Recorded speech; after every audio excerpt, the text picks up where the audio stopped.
a Dios por esta tarde preciosa.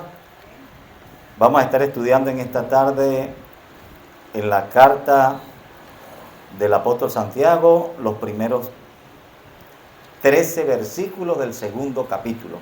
Santiago capítulo 2, versos del 1 al 13, se titula Amonestación contra la parcialidad.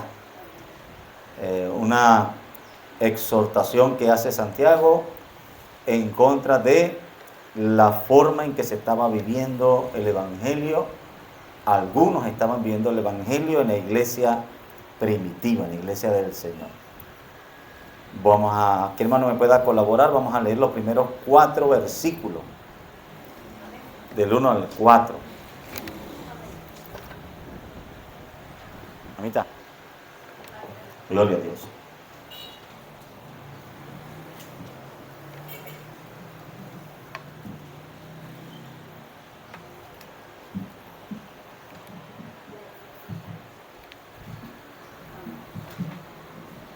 Gloria a Dios. ¿Está prendida? Gloria a Dios.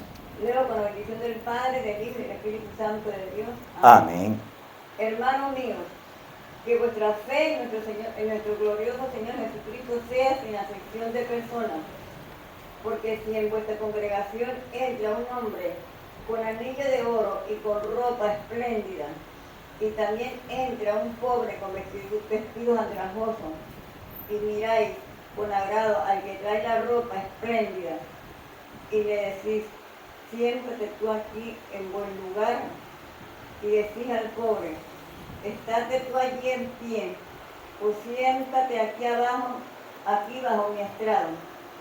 ¿No hacéis distinción entre vosotros mismos y venís a ser jueces con malos pensamientos? Amén. Vamos a comenzar por esos primeros 4 versículos. Y vemos que Santiago está tocando un tema que para Santiago estaba muy claro. Qué bueno sería si todos los cristianos lo tuviéramos así de claro como lo tenía el apóstol Santiago.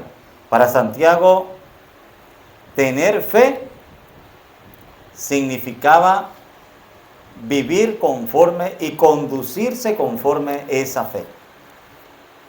Comienza diciendo, hermanos míos, que vuestra fe en nuestro glorioso Señor Jesucristo. Ya lo hemos dicho,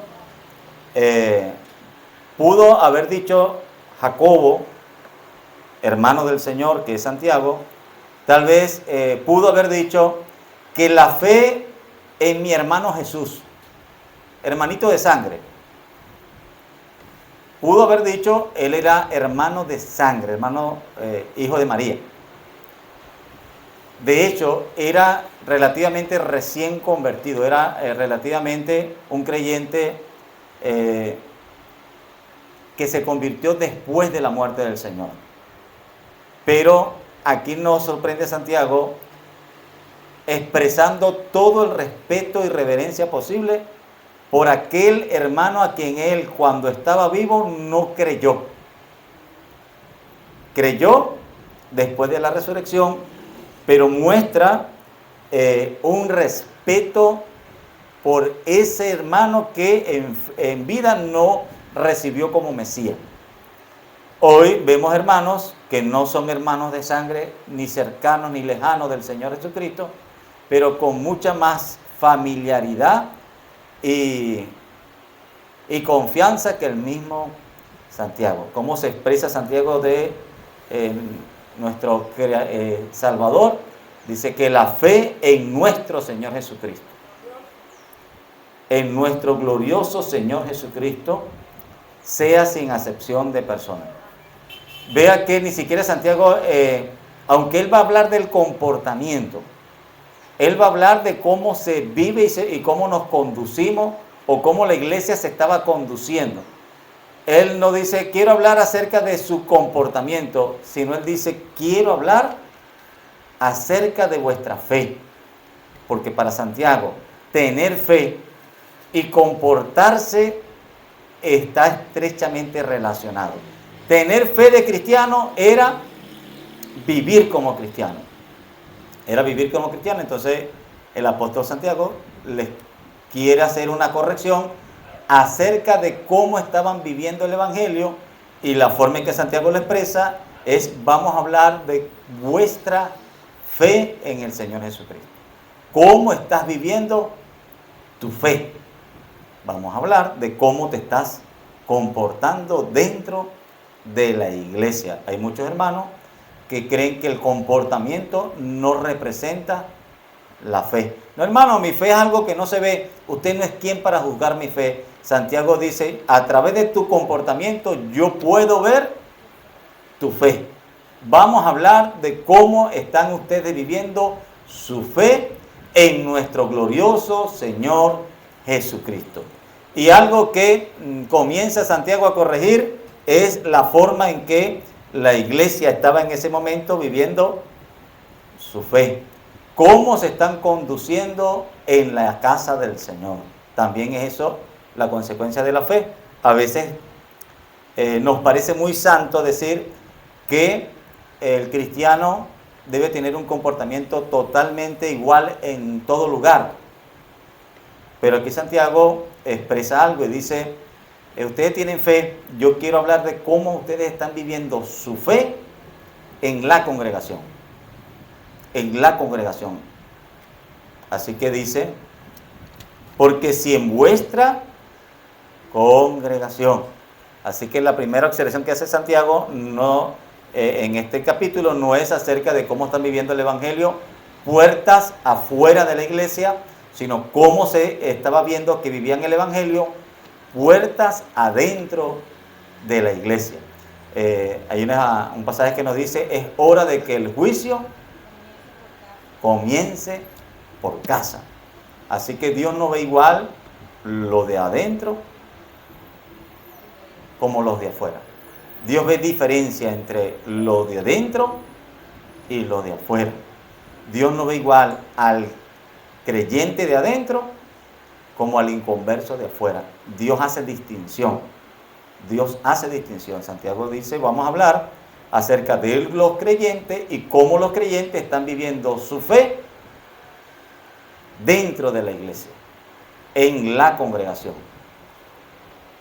Vamos a leer Eclesiastés 5.1, hermano, ¿me puede colaborar?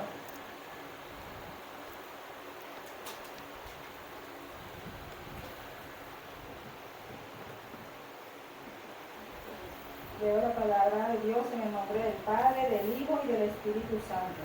Amén. Cuando fueres a la casa de Dios, guarda tu pie y acércate más para oír que para ofrecer el sacrificio de los necios, porque no saben que hacen mal.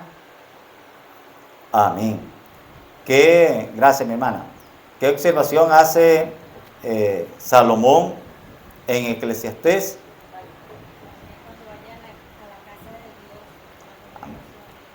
Dice Salomón en Eclesiastés: tengo que hacerles una advertencia.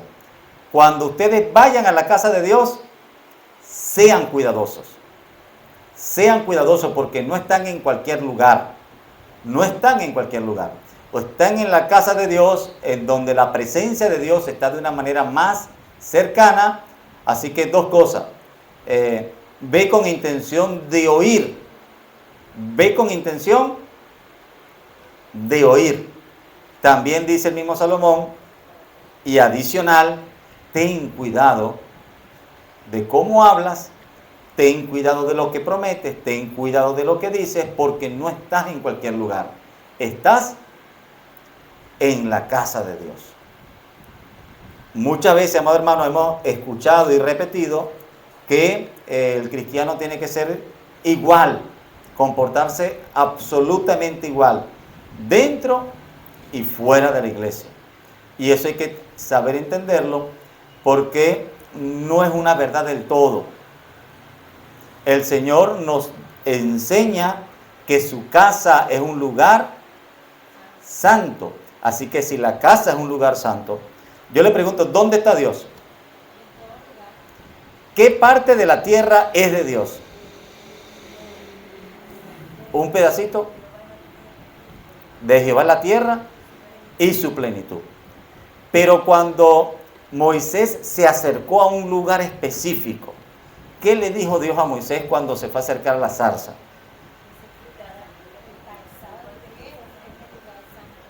Quita la sandalia de tus pies, quita el calzado de tus pies, porque este lugar que tú pisas es santo. Así que Dios es quien para establecer que hay lugares donde hay que tener un cuidado más especial, porque Él ha escogido ese lugar de una forma especial.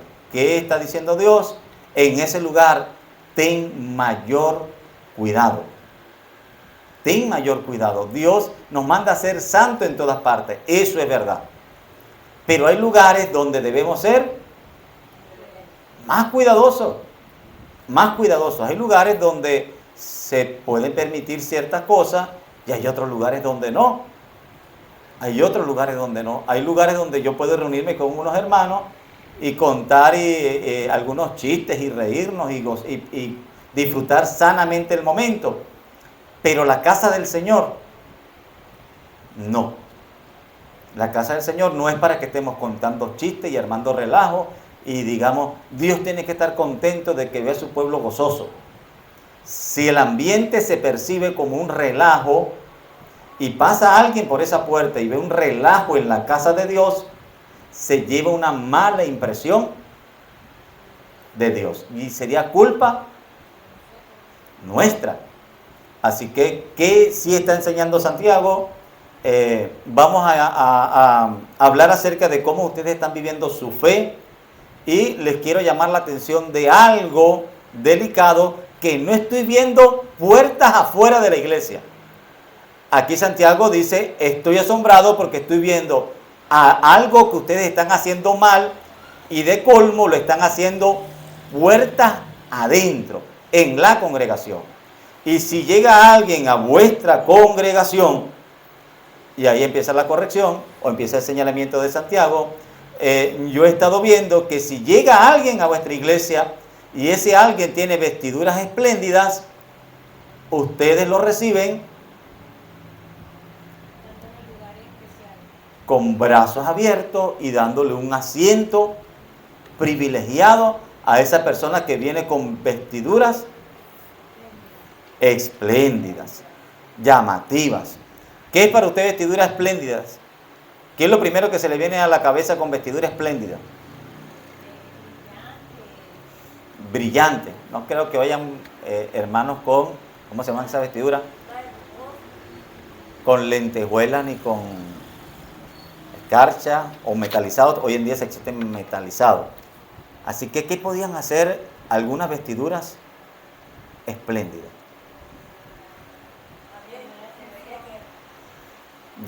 Vestiduras que llamaran la atención. ¿Sí? Nosotros lo primero que vamos a pensar, porque vamos a pensar con la mente de hoy en día, es traje de diseñador, es hombres vestidos muy elegantemente. De hecho, podemos tal vez asociarlo con la exhortación que le hace Pablo a las mujeres de no peinarse con peinado ostentoso. Decimos, bueno, va en esa misma dirección. Hombres de vestiduras espléndidas y mujeres con peinado ostentoso. Eso es lo que podemos pensar y decir, bueno, de repente ven venir un hombre trajeado, muy bien vestido, con vestiduras de caché, de clase, costosa. Eso tal vez sería lo primero que nosotros tomaríamos por vestiduras espléndidas, pero no es una verdad absoluta, no tiene que ser así del todo. ¿Por qué? Porque hay vestiduras que son llamativas y espléndidas, pero no necesariamente por ser costosas. Por ejemplo, puede pasar por una puerta un hombre con un uniforme militar, que no necesariamente sea muy costoso ni muy lujoso, y con adornos que lo identifiquen como un militar de alto rango. Y para una persona esa vestimenta va a ser bastante llamativa. Al verlo, va a decir, wow, este no es cualquiera, este es un hombre importante, porque puede identificar a través de la vestidura un rango, una importancia, un militar, una autoridad. Puede darse otro caso, una persona que vea pasar a un hombre con un uniforme verde, con su nombre en algún lado, otros tal vez no lo veamos, pero alguien que conozca el tema va a decir, este es un doctor. Y puede haber a través de esa vestidura una persona importante. Alguien lo puede haber vestido y no lo identifica, pero para otras personas ese vestido puede ser espléndido.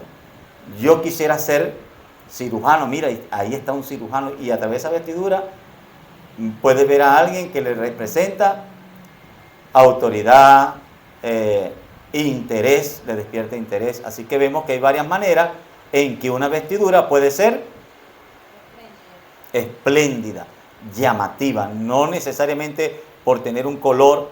En el caso, por ejemplo, de la historia bíblica, José, de los 12 patriarcas, con un vestido de colores, llegó a tener vestidura para sus hermanos espléndida.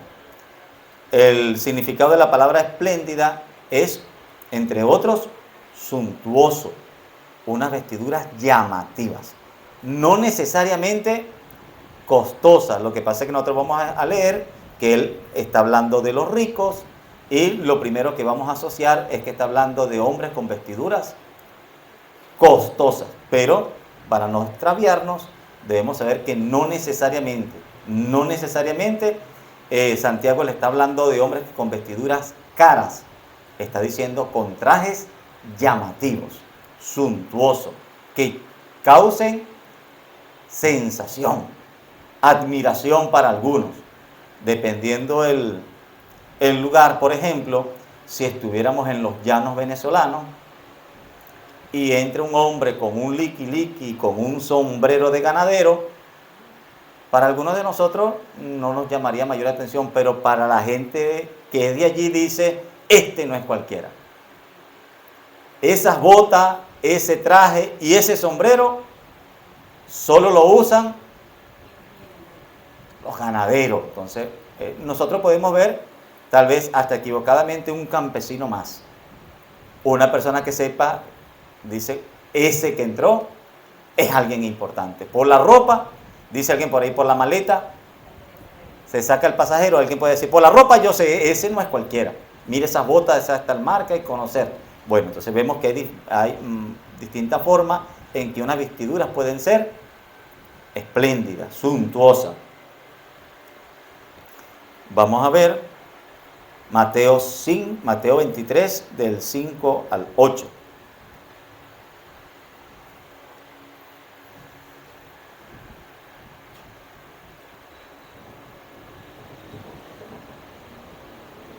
Toda la palabra en el nombre del Padre, del Hijo y del Espíritu Santo.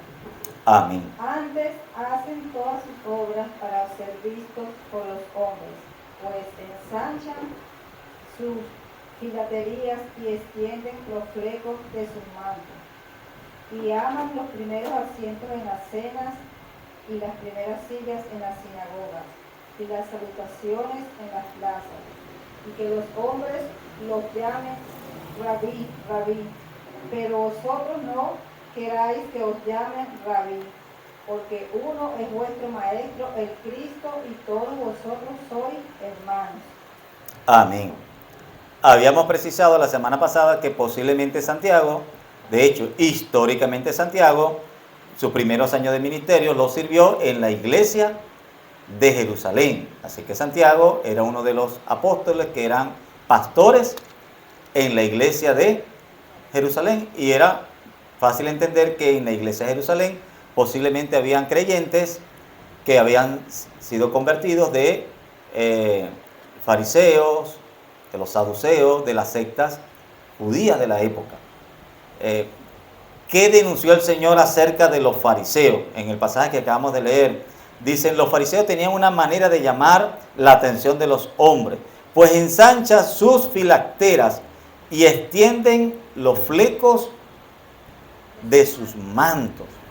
Así que el judío, cuando veía a uno de estos hombres con vestiduras particulares, eran de flecos llamativos, de filacteras que habían sido más ensanchadas, mientras más anchas eran, mayor santidad representaba.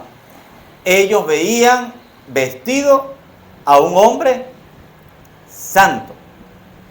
Mírale el fleco a ese hombre, mira lo ancho de su filactera, ese no es cualquiera, ese es un hombre de Dios.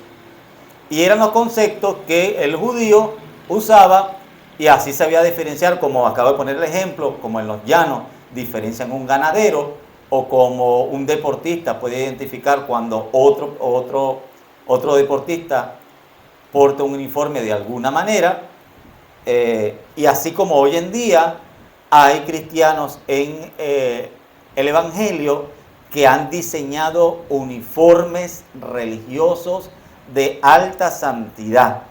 Si la manga llega hasta la muñeca, cubriéndole a los demonios los brazos, ese hombre es un verdadero santo de Dios. Si el borde de la falda llega hasta el tobillo o un poquito más abajo del tobillo, esa es sí por sí una mujer santa de Dios. Si adicional el varón de Dios se cubre el cuello, totalmente el cuello, es más temeroso todavía. Ese no es cualquiera. Y si de paso ese uniforme viene con color de camuflaje militar, estamos ante la presencia de un cristiano de alto rango, no un cualquiera. Santiago dice: hey, ¿quién te enseñó a ti a juzgar a sus hermanos tan deportivamente? ¿Quién te dijo a ti que la santidad se compra en una tienda o se le manda a hacer a través de un sastre? No, en el cristianismo la santidad no recae directamente en la ropa. Una cosa es el principio bíblico de vestirse con pudor y modestia, y otra muy diferente, querer asignarle a la ropa un valor espiritual profundo. En el tiempo de Santiago les asignaban. Se parecía mucho a la forma en que los fariseos habían estado viviendo su religiosidad. Los fariseos, en su religiosidad, ellos decían: ustedes pueden ver la dimensión de mi santidad en mi ropa. En mi ropa. Y cuando llegaba un hombre a la iglesia con un vestido de santidad de este tipo, ¿qué asiento le correspondían? Bueno, si usted le preguntaba a un fariseo, a alguien vestido de esta manera le correspondían los primeros asientos. No lo dice Santiago, lo dijo el Señor. Dice: extienden sus flecos y sus mantos y aman los primeros asientos en las cenas y las primeras sillas en las sinagogas. Sería mucha casualidad que lo que el Señor Jesucristo denunció de los fariseos se parecía mucho a lo que Santiago está denunciando que se estaba introduciendo en la iglesia cristiana, en la iglesia primitiva. Santiago dice: ustedes ven a un hombre vestido de manera suntuosa, que a ustedes les llama mucho la atención, y corren a guardarle los mejores asientos, porque ustedes saben que a esos hombres les gustan los primeros asientos, porque donde ellos se congregaban antes, siempre les guardaban los primeros asientos. Así que ustedes quieren seguirle rindiendo la pleitesía que le rendían a esos mismos hombres en el otro lugar donde se congregaron. De hecho, la palabra griega que se usa aquí para congregación es la misma palabra que se usa para sinagoga. Para sinagoga. Así que podemos ver que no eran unos ricos bien trajeados, sino eran unos hombres. ¿Y por qué es conveniente entenderlo de esta manera, porque no solamente está Santiago alertando a que no seamos interesados y que viendo a algún rico se nos pongan los símbolos de dólar en los ojos y veamos a una persona llegar de un buen carro y de una vez le busquemos los mejores asientos porque digamos, este hombre viene con una unción y una bendición que huele a dólares. Ese es un error que en muchas iglesias están cometiendo. Pero también hay otra forma de cometer el mismo error. Es ver a un hombre que viene con traje de guerra espiritual, que viene con traje de santidad, ver a una hermana que venga vestida de cierta forma y decir, esta sierva viene vestida con un uniforme de tal santidad que aunque yo no lo conozca, le voy a dar el mejor asiento, el mejor lugar, porque tiene un porte de sierva de Dios, porque tiene un porte de guerrero espiritual, que aunque yo no lo conozca, wow, a este hombre se le ve la santidad por fuera. No cualquiera se viste así. No cualquiera se viste así. Hay una ropa representativa. Amado hermano, si usted se da un paseo por las redes, hay cristianos vistiéndose de cardenal católico.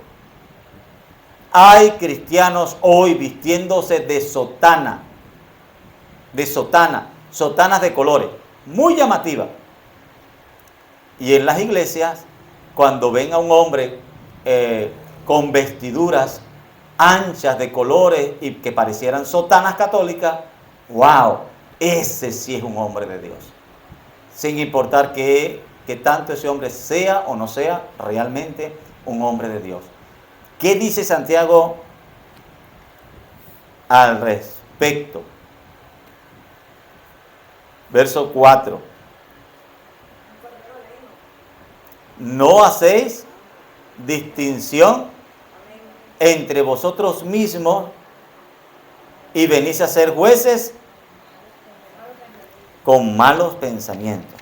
Ok, si ustedes son tan ligeros para juzgar a un hermano sin conocer su testimonio, sin conocer al hermano, sin conocer el fruto del hermano, ustedes no están siendo unos jueces superficiales que por la simple vestimenta de alguien, porque así como ven a un hombre o una mujer vestida de alguna forma que ustedes consideran santa, puede venir un hermano humilde que no trae un vestido, una camisa hasta las muñecas con una corbata, no porque no quiera honrar a Dios, sino porque tal vez no tiene el cómo comprar una buena vestimenta. Y a esos hermanos ustedes le asignan ni siquiera un asiento. Le asignan que se siente en el piso cerca de sus pies. Ven y siéntate por aquí en una esquinita, para ti no hay asiento. ¿Por qué? Porque tú no vienes vestido para lo que yo considero debería ser de forma decorosa. Tu vestimenta es un poco vergonzosa, así que vamos a ponerte en un lugar donde no se te vea mucho. Si ustedes están juzgando de esta manera, no están siendo jueces con una forma de pensar no cristiana. Están siendo jueces con malos pensamientos. No están juzgando como Dios les manda a juzgar. Ojo, ¿por qué podemos decirlo de esta manera? Porque Santiago está diciendo, ustedes no están en su casa decidiendo qué silla le dan a un huésped de su casa. Ustedes están atendiendo la casa de Dios, el lugar donde debería haber verdadera justicia, hermandad, igualdad, amor fraternal. Y siendo ustedes que no están escogiendo asiento para invitados de su casa, sino que están escogiendo asiento para la congregación, para la santa casa del Señor, ustedes deberían ser un poco más cuidadosos del criterio que están usando para darle y asignarle asiento a los hermanos. No es su casa, no es tu negocio, no es tu iglesia, es la casa del Dios vivo. Y tú deberías entonces, en todo lo que se haga en la casa del Dios vivo y Dios santo, hacerlo de una forma justa, correcta, reverente, santa. La iglesia del Señor, columna y baluarte de la verdad. Primera de Timoteo, capítulo 3, 15, dice así: para que si tardo sepas cómo debes conducirte en la casa del Dios viviente, columna y baluarte de la verdad. ¿Qué le dijo Pablo a Timoteo? Timoteo, en la casa de Dios uno se conduce de una forma diferente que en las otras casas. En tu casa mandas tú, aquí no. En tu casa tú usas tu criterio, tú ordenas tus cosas, tú pones tu regla. En tu casa tú administras. Supongamos que administras con algún criterio bíblico. Supongamos que en tu casa tú tratas de ser justo de alguna manera. Pero en la casa de Dios tú debes poner un esfuerzo adicional. No es tu casa, no es tu lugar. No debe ser tu criterio el que diga qué se va a enseñar o qué no se va a enseñar, cómo se va a ordenar o cómo se va a vivir. Es la casa de Dios. Por lo tanto, debería ser un lugar de justicia. ¿Por qué? Porque Dios es justo. Es la casa de Dios, por lo tanto, en la casa de Dios se debería tener orden, porque Dios es ordenado. En la casa de Dios, por lo tanto, debería ser un lugar reverente y santo, porque Dios es santo y demanda santidad y reverencia. Así que eso es muy sano tenerlo presente. No podemos usar el mismo patrón y decir, no hermano, es que así como yo me comporto allá afuera, porque yo soy un cristiano integral. Yo, tal cual como yo vivo mi evangelio allá afuera, que yo trato de ser lo más santo posible allá afuera, de la misma forma yo me conformo dentro de la iglesia del Señor, porque el mismo Dios que está afuera está dentro. Ok, sí, es el mismo Dios, pero no es el mismo lugar. La casa de Dios, Dios demanda una atención especial. En la casa de Dios, Dios demanda que su palabra sea atendida de una forma más clara, que nosotros nos esforcemos un poco más. Si en mi casa puede haber un desorden, porque tal vez yo soy desordenado, tengo la salvedad que es mi casa. Pero yo no puedo transferir ese desorden a la casa de Dios porque no es mi casa, es la casa de Dios. Santiago pudiera decirle, tal vez ustedes están viviendo ese pensamiento en su negocio, en su forma de vivir la amistad con sus hermanos. No me voy a meter con eso, pero me voy a meter con cómo estoy viendo que se están conduciendo en la congregación. En la congregación, porque esto es el colmo. Si ustedes en la casa de Dios están siendo jueces malos de esta forma, tan ligeros, están mostrando tal interés y tal falta de madurez, ¿cómo nos estarán conduciendo entonces en las otras áreas de su vida? Vemos que no es trasladable, que como Dios es el mismo allá afuera y nosotros somos los mismos, vamos a comportarnos literalmente de la misma forma que nos comportamos allá afuera. Allá afuera debemos ser santos. ¿Cuántos lo sabemos? Puerta fuera de la iglesia yo debo ser santo, pero puerta adentro de la iglesia debo ser más santo. Santo, reverente y más temeroso, porque mientras más cerca yo esté de un Dios santo, yo debo saber que Él me va a demandar mayor santidad. En la casa de Dios habían dos lugares, en el templo y en el tabernáculo, habían dos lugares muy especiales, muy famosos. ¿Usted recuerda? El lugar santo, de hecho habían tres. Habían los atrios, donde estaba el pueblo común. Había el lugar santo, donde estaban la mayoría de los sacerdotes oficiando. Pero había un lugar llamado Santísimo.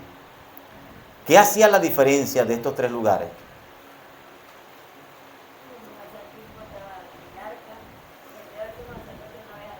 Exacto, el lugar santísimo. ¿Por qué era el lugar santísimo? porque estaba el arca de la presencia de Dios. Así que, ¿qué nos enseña eso?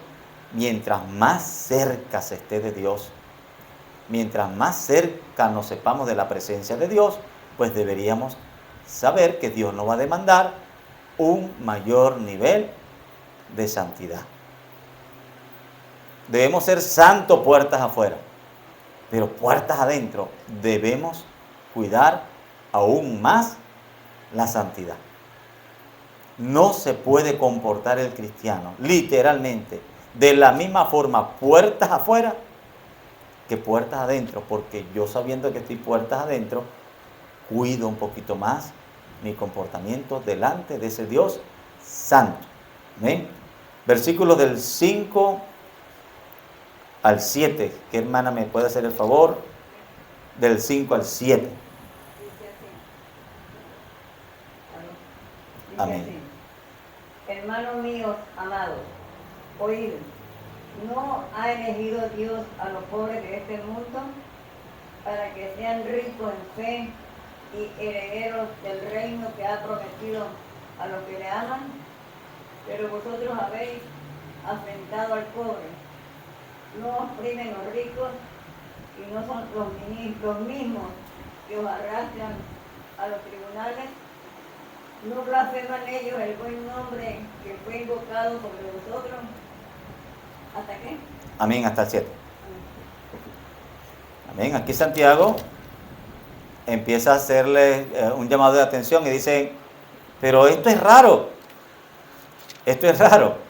Porque si tuviéramos un pensamiento bíblico, cristiano, conforme a la fe de Jesucristo, recuerda que Él lo acaba de decir, cómo estamos viendo nuestra fe acerca de nuestro glorioso Salvador, nuestro Señor Jesucristo.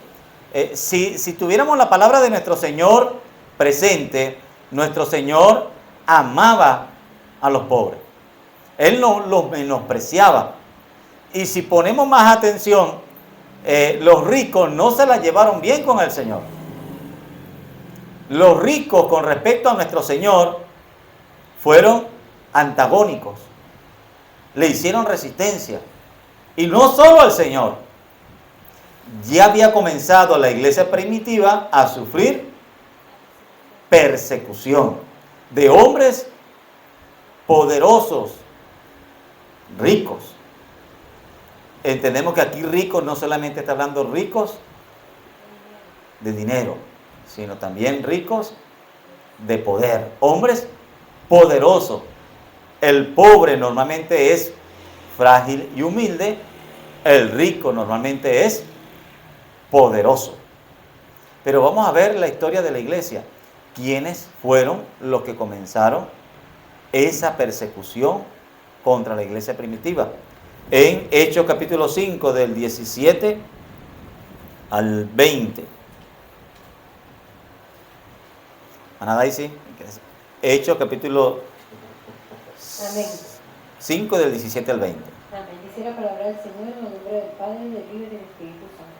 Amén. Entonces, levantándose el sumo sacerdote y todos los que estaban con él, esto es la secta de los saduceos, se llenaron de celo y echaron mano a los apóstoles y los pusieron en la cárcel pública. Mas un ángel del Señor, abriendo de noche las puertas de la cárcel y sacándolos, dijo: y puesto en pie en el templo, anunciar al pueblo todas las palabras de esta vida. Habiendo oído esto, entraron de mañana en el templo y enseñaban. Amén. Amén.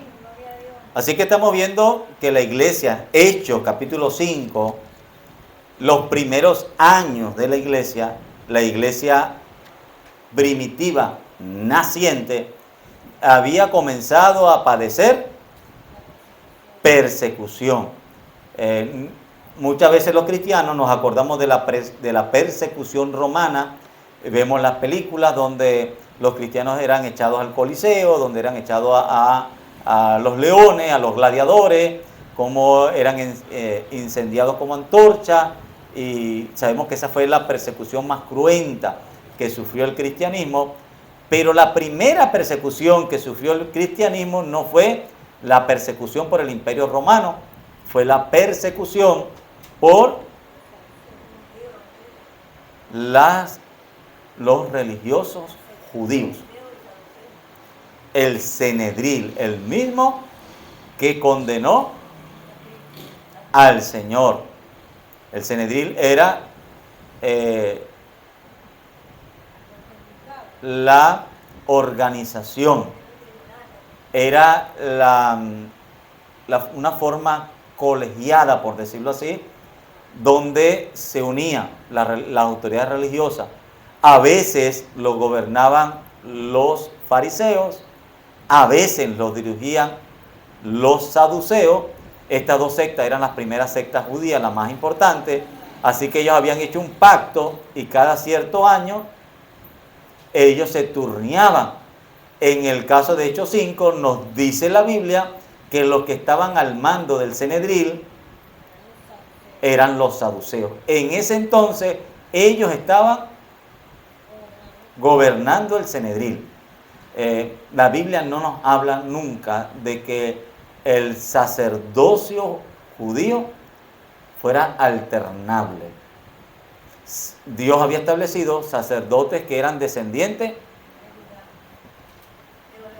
de los levitas y dijo, esos sacerdotes, debía haber un sumo sacerdote, normalmente era vitalicio, pero ellos, por compartir el poder, habían llegado a un acuerdo en el cual cada cierto tiempo algunos de los líderes, tanto de los fariseos como de los saduceos, se turneaban algunos años en el poder.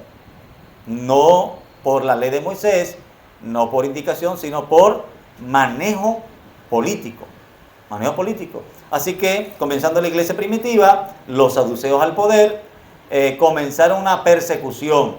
Tomaron a los discípulos y los enviaron a la cárcel. Veamos cómo lo dice Santiago.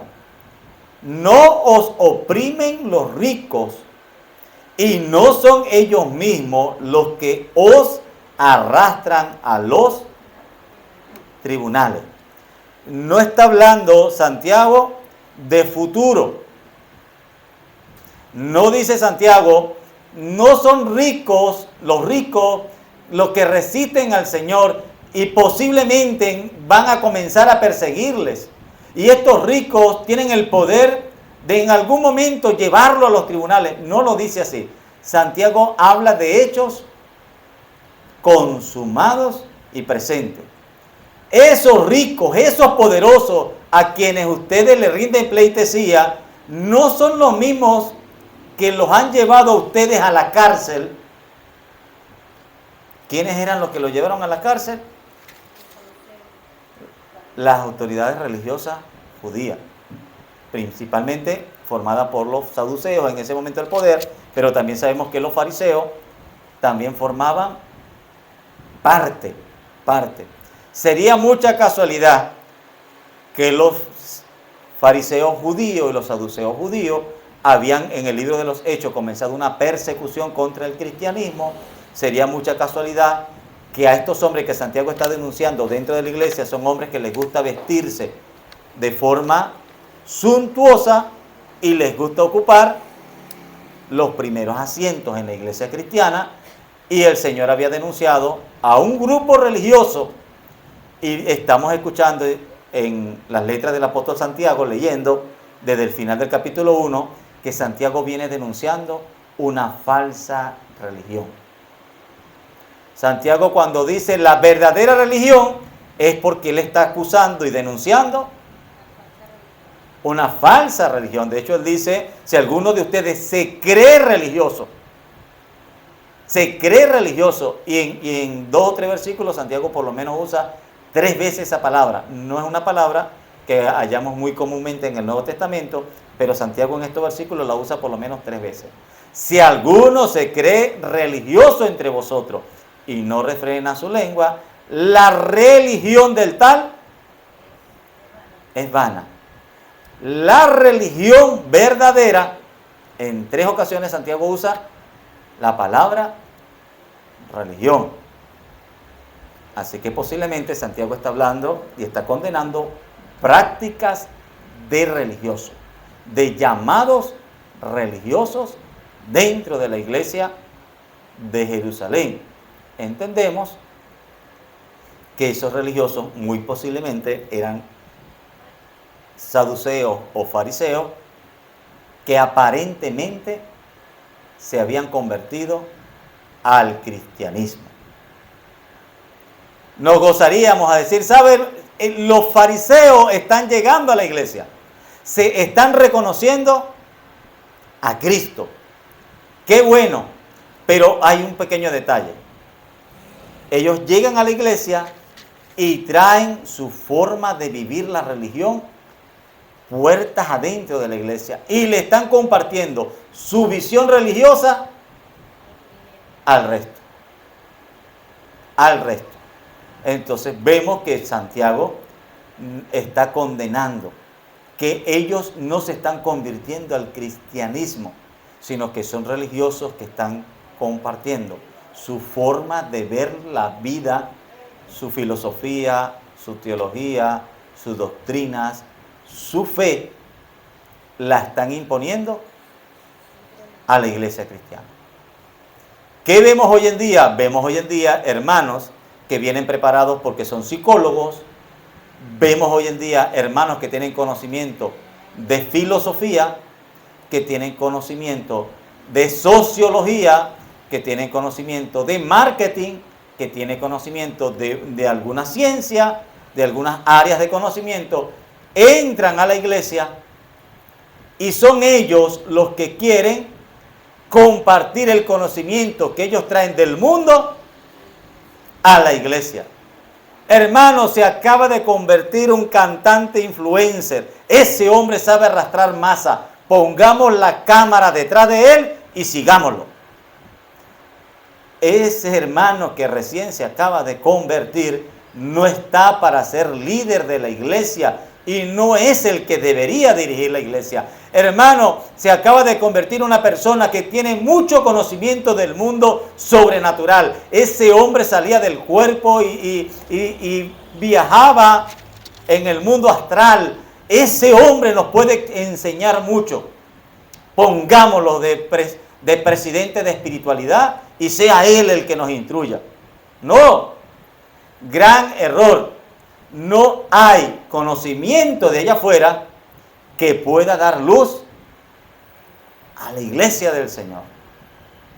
Puede que luego de esa persona ser moldeado en el Evangelio, algo de lo que conoce pueda ser aprovechable, pero poniendo en primer lugar el Evangelio. Esa persona debe ser formado en el Evangelio. Y una vez esa persona someta su forma de pensar, su forma de juzgar, lo acaba de decir Santiago, no, ustedes están siendo jueces con malos pensamientos, porque ustedes están juzgando con el patrón con que el mundo juzga. Ustedes están juzgando de la misma forma que un mundano o un judío tradicional juzgaría las cosas. Cuando yo lo veo a ustedes, que llega un hombre con estos vestidos y ustedes corren a buscarle los primeros asientos, me parece ver a un judío en la sinagoga recibiendo a algún religioso de la sinagoga. Esto no es sinagoga. Esta es la iglesia del Señor. Esta es la iglesia del Señor. Y es el gran problema, lo que estaba ocurriendo en el tiempo de Santiago, está pasando en la iglesia de hoy en día. Hermanos que son influencers en las redes sociales, así que una vez llegan a la iglesia se rinde a sus pies. Cantantes que por ser famosos en el mundo, la iglesia dice, ahora tenemos a alguien que va a llevarnos a conocer, a ser conocidos en el mundo. Vamos a darle a este hombre el micrófono y él sea el que nos dirija. No. Hermano, si amamos a ese hermano, debemos ayudarle a entender que él debe cambiar su manera de pensar. Y el Evangelio de Cristo, la fe en Cristo es la que debe dirigir nuestra vida cristiana. La iglesia, puertas adentro, ¿cómo debe comportarse? Conforme a las enseñanzas de Jesucristo y no conforme a los rudimentos y pensamientos del mundo. Así ese mundo parezca muy moralista. Ay, hermano, lo que pasa es que este hermano que se acaba de convertir es un profesor de filosofía, de sociología, es un catedrático de alto nivel, un hombre que sabe mucho. Por lo tanto, vamos a darle y vamos a escucharlo. Él tiene mucho conocimiento. Bueno, hermano, qué bueno que se haya convertido. Pero llámese como se llame. Y así sea un mismo fariseo instruido a los pies de Gamaliel. Y venga prendido en fuego. Porque es apasionado para las cosas de Dios. Dios lo somete a un proceso de conversión antes de ponerlo en el ministerio. Dios debe cambiar la manera de pensar. Dios debe hacerlo nacer de nuevo y transformar sus pensamientos para que no sea un juez con malos pensamientos. Ellos no pueden, los que acaban de llegar, ser los que guían a la iglesia. La iglesia de Jesucristo debe tener luz de Cristo y es la luz de Cristo la que debe guiar los pasos. Amén. Vamos a ver, fácil, Juan 7:24. Hermana Noelí. La palabra del Señor dice de la siguiente manera: no juzguéis según las apariencias, sino juzgad con justo juicio. Amén. ¿Quién dijo esa palabra? El Señor Jesucristo. Dijo, por si acaso, porque la iglesia de hoy no tiene muy presente este pasaje. Buena parte de la iglesia de hoy dice, como dice el mundo, tal cual, usted puede buscarlo, hermano, y lo escucha. Hoy está de moda. Oímos, pero no juzgamos. Oímos, pero no juzgamos. Eso es un pensamiento que ahora está de moda y qué bonito es cuando alguien escucha, pero no juzga. No importa lo que está escuchando. Está escuchando un hombre que dice que le gusta a otro hombre, no importa, no juzgue, déjalo quieto.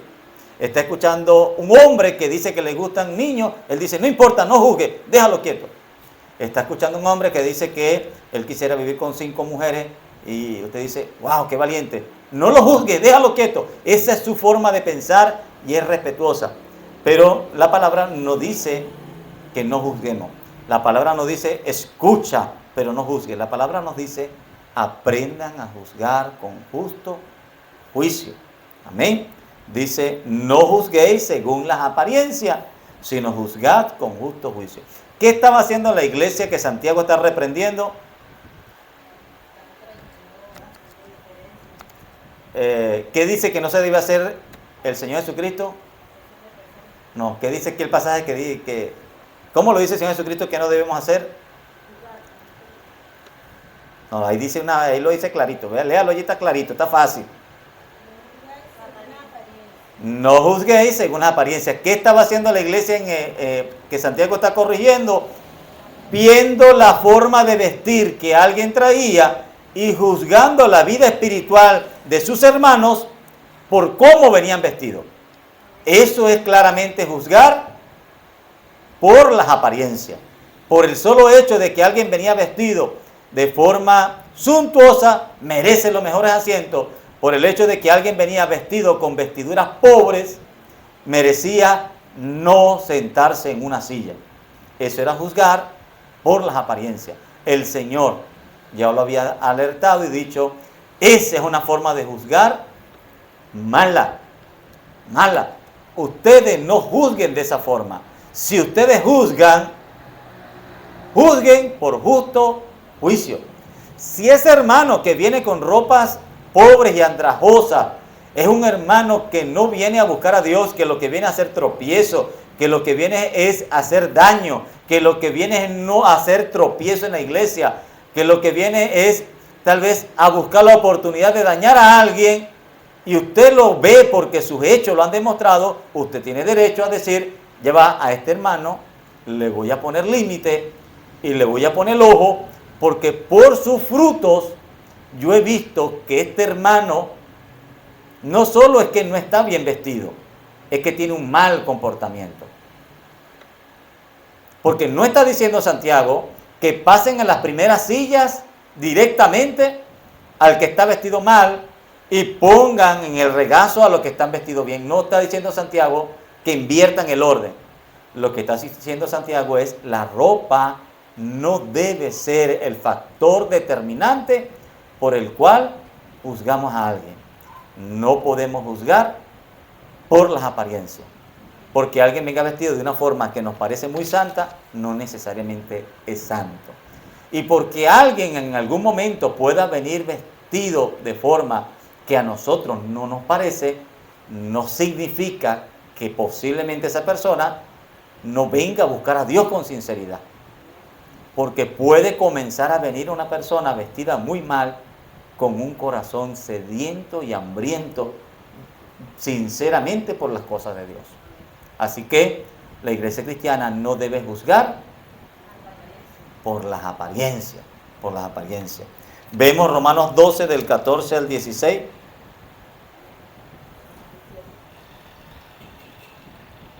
Leo la palabra del Señor. Bendecid a los que os persiguen. Bendecid y no maldigáis. Gozad con los que se gozan. Llorad con los que lloran. Unánimes entre vosotros, no altivos, sino asociados con los humildes. No seáis sabios en vuestra propia opinión. Amén. Amén. Ya recomendaba Pablo en la carta a los romanos que había un grupo con el cual debería el cristiano desear formar parte, asociarse.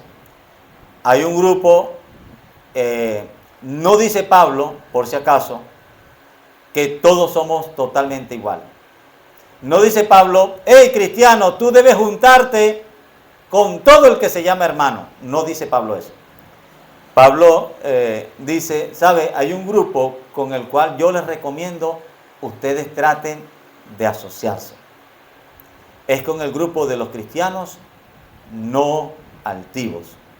Los cristianos humildes. Ojo, pobre y humilde no siempre son sinónimos. Rico y altivo tampoco siempre son sinónimos.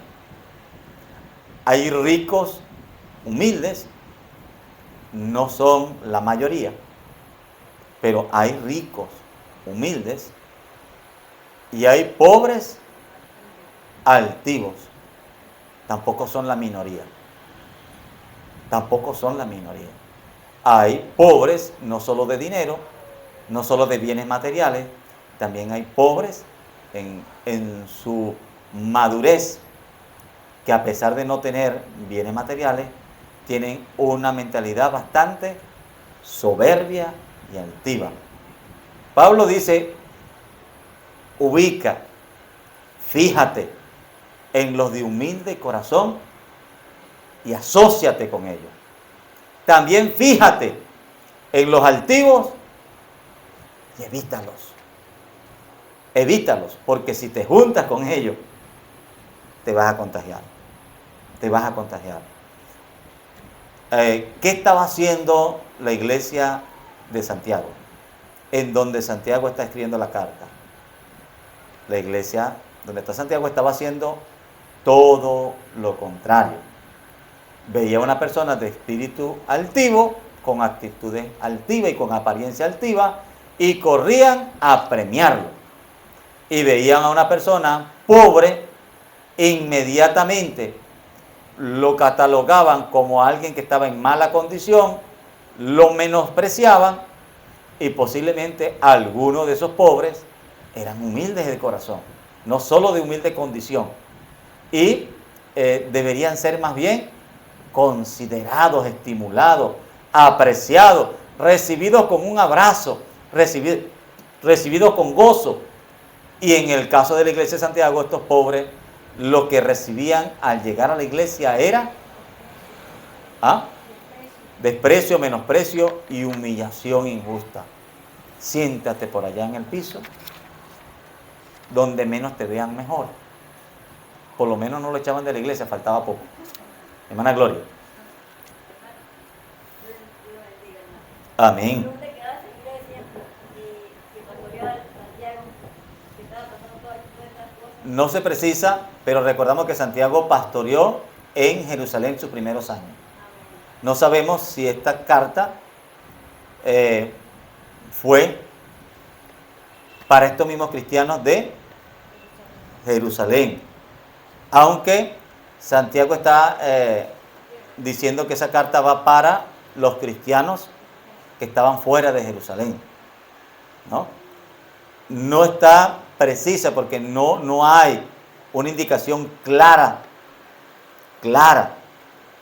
Por eso es una de las epístolas universales. Digo yo que si en Jerusalén ahí abundaban los fariseos y los saduceos. Claro. Y por eso sería tal vez que los hermanitos actuaban de esa manera. Claro, esa era una conducta muy común en el mundo judío, muy común en el mundo judío. Por eso vemos algo extraño. Santiago comienza dedicando su carta a los expatriados de las 12 tribus, pero luego no vemos realmente a Santiago precisar sus letras a un universo claramente judío. Lo contrario, pareciera ir en contra del pensamiento judío de la época. Y poniendo en primer lugar el pensamiento cristiano. Pensamiento judío se sentían muy bien asociándose con los ricos. Cuando el Señor dio sus parábolas de no hacer tesoros en la tierra, de hacer tesoros en el cielo y de condenar la ambición, cuando leemos los evangelios, vemos que los fariseos de la época se reían del Señor. Cuando nuestro Señor dijo, no se puede servir a dos señores, los fariseos se rieron y dijeron, ¿y este qué se cree? No sabe cómo funciona el mundo. El que quiera ser alguien en esta vida debe buscar dinero. Ese era el pensamiento judío de la época, de los religiosos de la época, contrario a lo que estamos viendo, que dijo el Señor y que luego lo está reafirmando el apóstol Santiago. Vamos a leer del verso 8 al 13.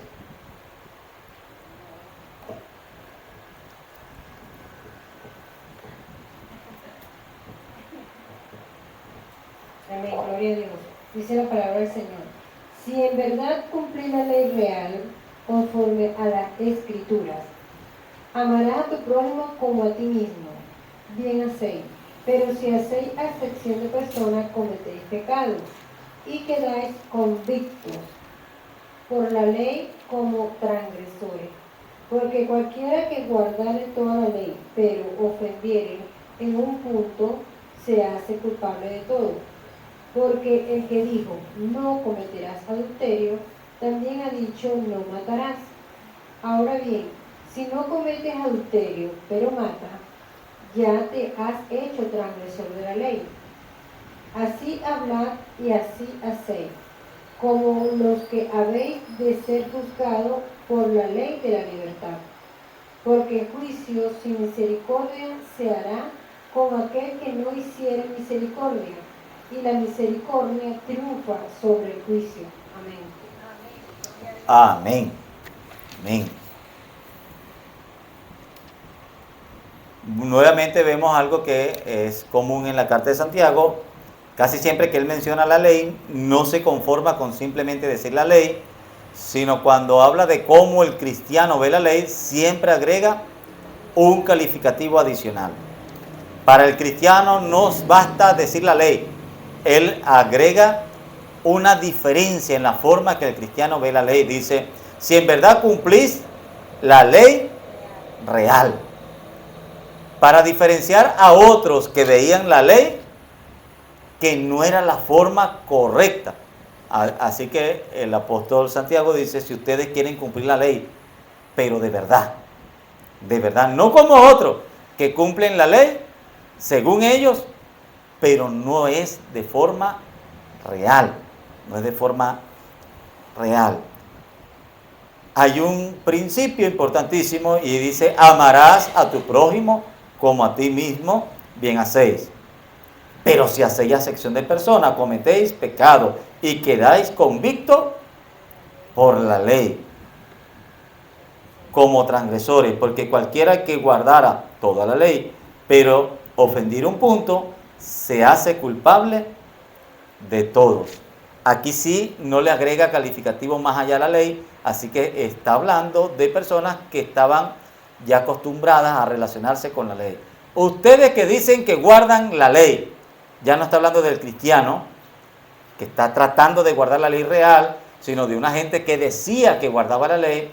Ustedes dicen que guardan la ley, ustedes dicen que guardan todos los mandamientos, pero le adelanto, si ustedes quebrantan un mandamiento, uno en particular, la ley que ustedes tanto defienden los va a condenar y ustedes van a terminar siendo no defensores, transgresores de la ley. ¿Cuál ley? La ley de Moisés. Por lo tanto, él ahí no le agrega la perfecta ley, la verdadera ley, la ley real. No, ahí dice exclusivamente la ley. La ley de Moisés dice: amarás a tu prójimo. Comencemos por allí.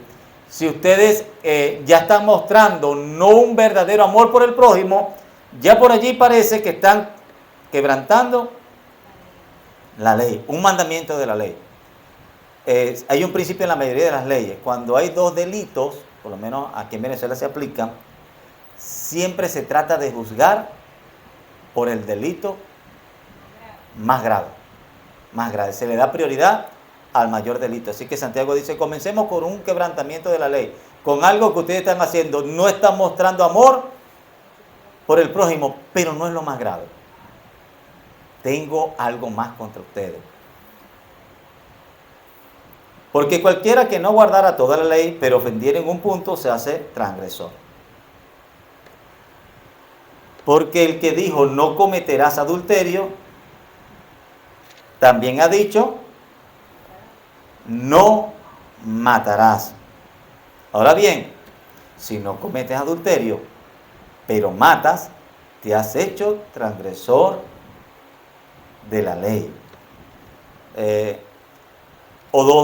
O el apóstol Santiago está insinuando que dentro de este grupo hay adúlteros, pero vemos que él no está haciendo mucho énfasis tanto en el adulterio, sí hace más énfasis en lo segundo. Pero matas, ya te has hecho transgresor de la ley. Así que Santiago está dejando a ver que dentro de este grupo hay personas que han cometido asesinato. Vamos a leer Santiago 5:6.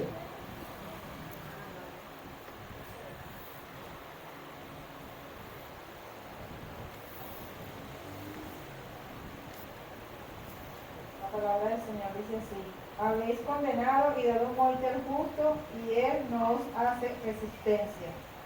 Amén. ¿Sabe que Santiago más adelante, cuando sigue denunciando a estos ricos y a estos hombres poderosos, Santiago le hace esta acusación a los ricos, a esos ricos en particular? ¿Podríamos creer que Dios le va a demandar a los ricos del mundo que ellos hayan matado, asesinado a nuestro Señor?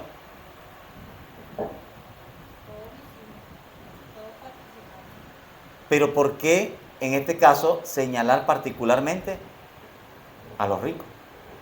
Cuando Santiago dice esto, le está condenando a los ricos. Y no está diciendo todos fuimos culpables, está diciendo: ¡hey! Ustedes poderosos, ustedes ricos, habéis matado, no matáis a los justos, habéis matado al justo. Y él no les hizo ninguna resistencia. Se ensañaron contra un inocente que ni siquiera se defendió y no tuvieron misericordia hasta llevarlo a la muerte. ¿Quiénes fueron los responsables directos y principal de la muerte del justo?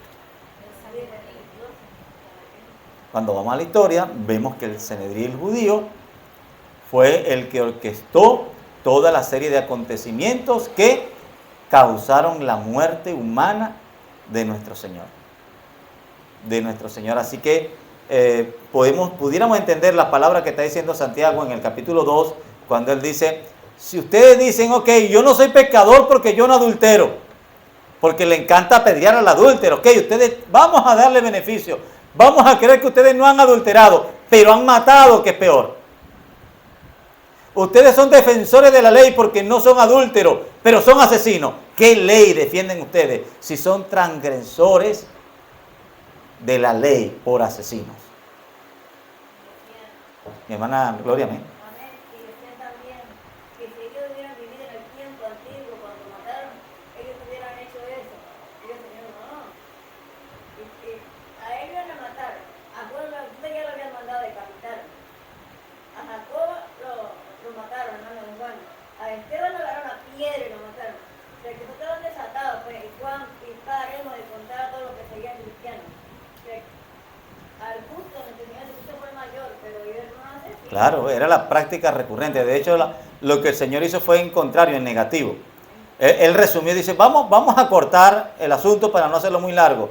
Díganme a quién de los profetas ustedes no han matado. No díganme a quiénes han matado, porque la lista sería muy larga. ¿A cuál? Pudiéramos tal vez sacar a Elías, porque Dios se los quitó de la mano.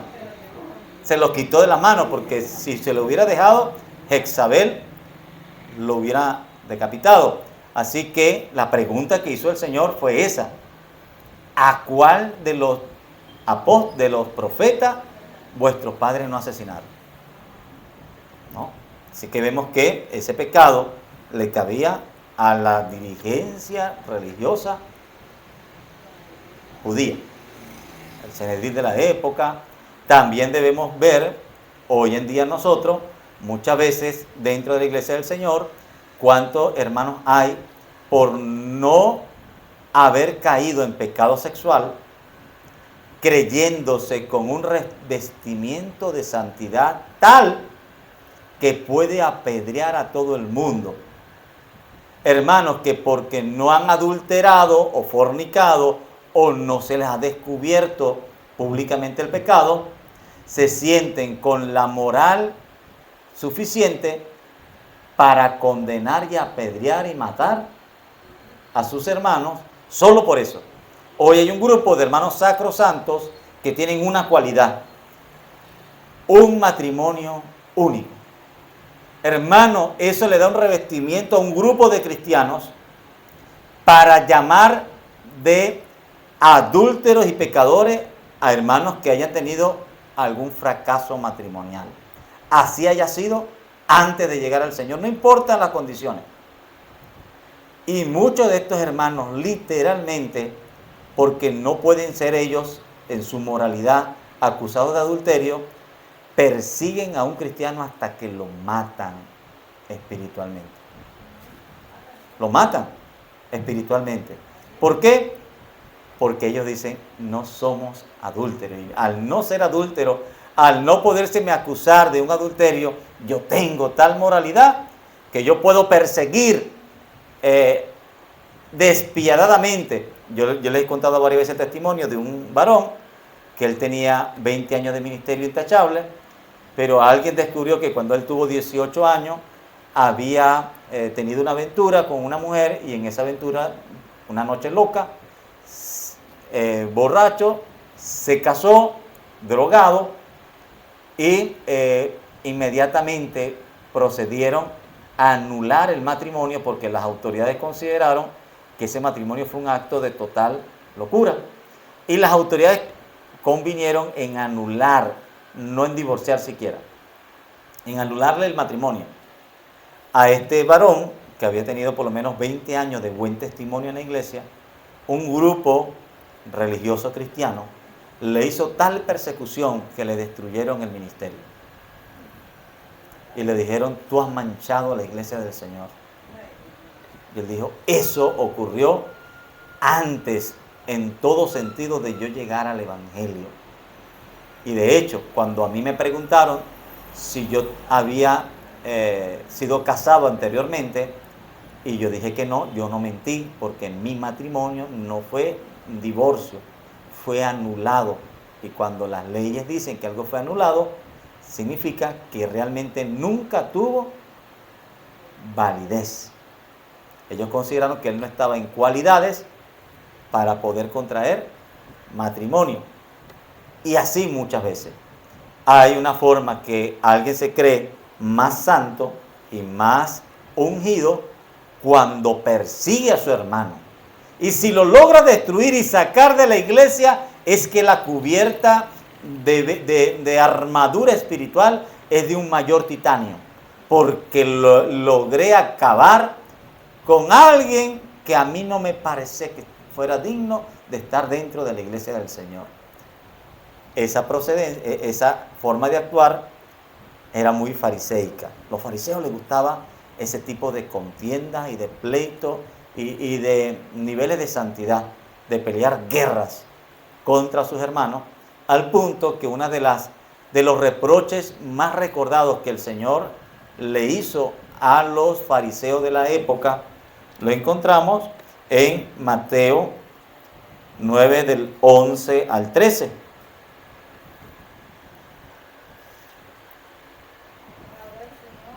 A mí, mi hermana Noelí, Mateo 9 del 11 al 13. Dice así: cuando vieron esto, los fariseos dijeron a los discípulos: ¿por qué come vuestro maestro con los publicanos y pecadores? Al oír esto, Jesús les dijo: los sanos no tienen necesidad de médico, sino los enfermos. Y aprended lo que significa misericordia quiero y no sacrificio, porque no he venido a llamar a justos, sino a pecadores al arrepentimiento. Amén. Amén.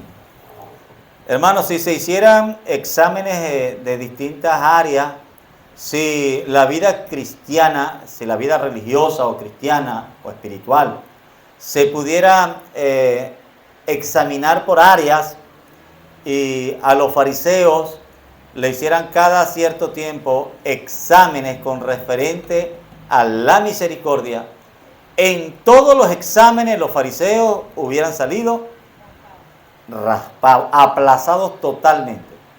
Algo que los fariseos ni siquiera lograron entender era lo que significaba. Si no podían entender lo que significaba, mucho menos lo podían practicar. Ellos no entendieron, nunca le entró en la cabeza el concepto verdadero de misericordia. Para los fariseos la misericordia era sinvergüenzura, era intolerable, era inaceptable, era injusta. Para los fariseos, tal cual como para el hermano mayor del hijo pródigo, la misericordia era una ofensa. Para los fariseos, como para los obreros de la viña, cuando vieron que el dueño de la viña le dio el denario a los que llegaron de último, la misericordia fue una ofensa, fue una injusticia. Ellos nunca entendieron lo que significaba tener misericordia.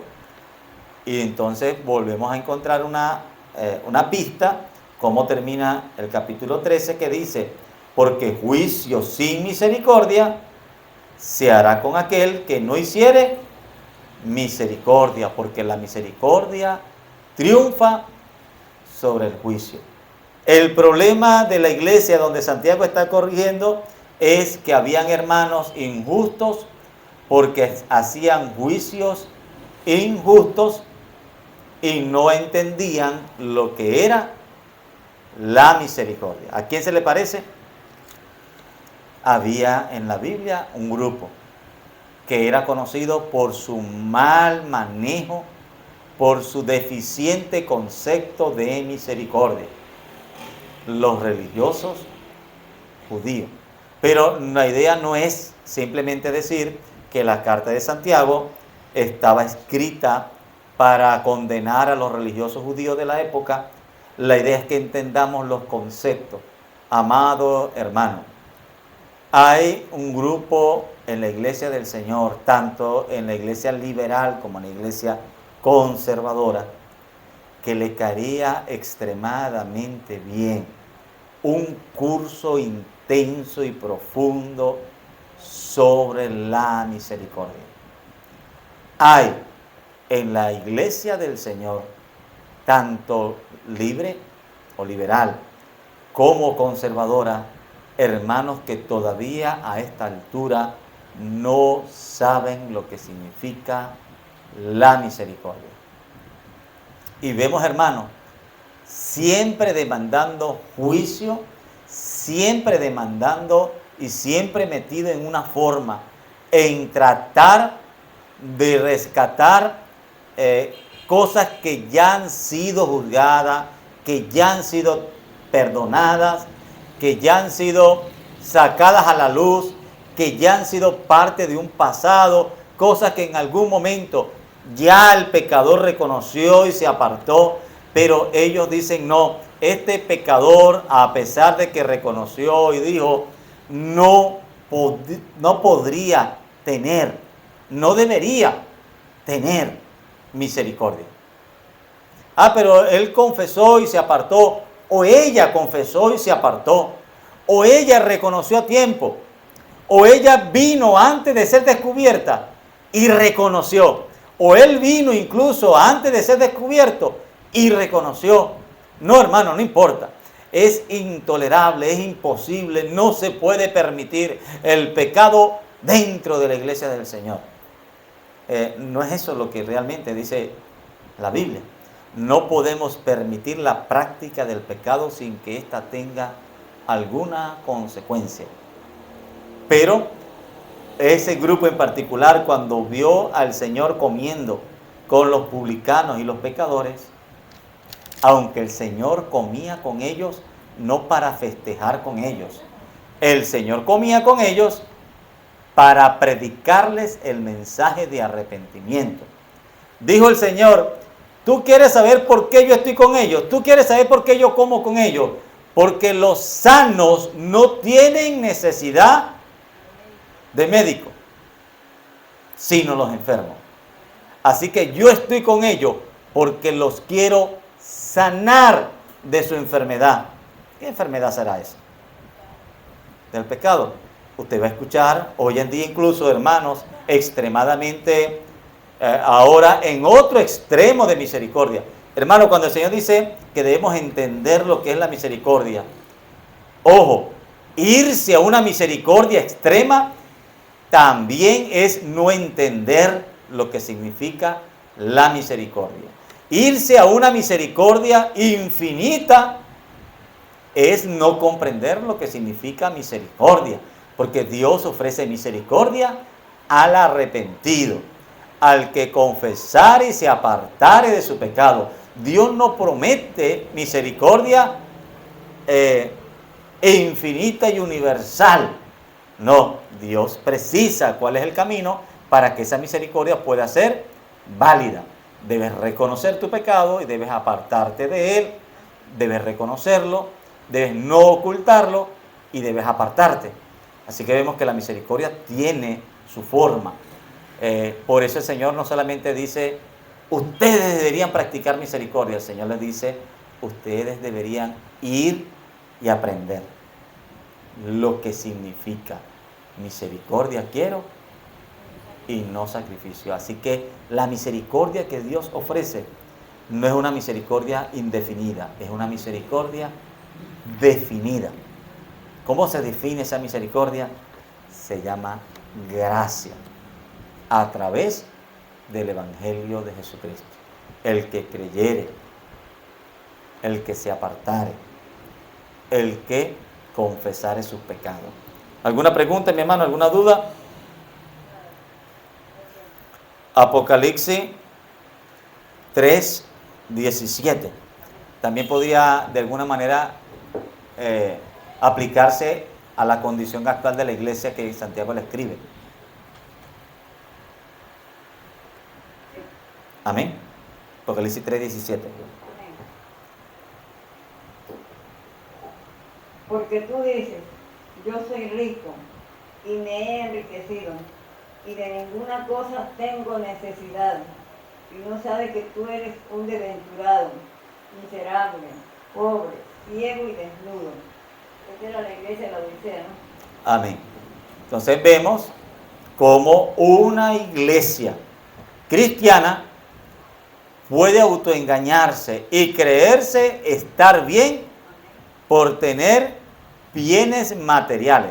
Esta iglesia creía que por tener bienes materiales significaba que estaba bien con Dios, pero cuando Dios revela su verdadera condición, no estaban nada bien. Por eso es que creer que la bendición de Dios se refleja sí por sí en una condición económica favorable, en una condición de prosperidad sí por sí, en una condición de salud, porque los verdaderos hijos de Dios están sanos porque deben estar sanos, y afirmaciones como esa, se desvirtúa el verdadero evangelio de la gracia. Pueden haber hijos de Dios que no cumplan esa condición. Pueden haber verdaderos hijos de Dios que no son prósperos económicamente, que no son sanos físicamente, que no tienen una condición envidiable delante de los hombres, pero que delante de Dios sí la tienen. Y viceversa, pueden haber personas que económicamente les vaya muy bien, pero su condición espiritual delante de Dios sea totalmente contraria. Así que no podemos nosotros caer en el error. Se escuchan cristianos en iglesias conservadoras afirmando principios de prosperidad, porque al Hijo de Dios tiene que irle bien, porque Dios nos hizo bendición, porque Dios dijo que nosotros prestaremos y no pediremos prestado, y empiezan a aplicar principios del Antiguo Testamento a rajatabla y empiezan a hacer afirmaciones positivas y dicen, así debería ser el Hijo de Dios. Dios nos llamó a ser sanos, el Hijo de Dios, fuimos sanos por las llagas de Cristo, no deberíamos tener ningún tipo, ni gripecita le debería dar al cristiano. A veces te escucha un hermano así, el día siguiente pregunta por él y no vino porque está pasando un gripón. Pero porque suena convincente, porque le gusta esa afirmación, esa forma de pensar, es una forma de pensar del mundo. Por eso Santiago dice, el que piensa de esta forma se hace amigo del mundo.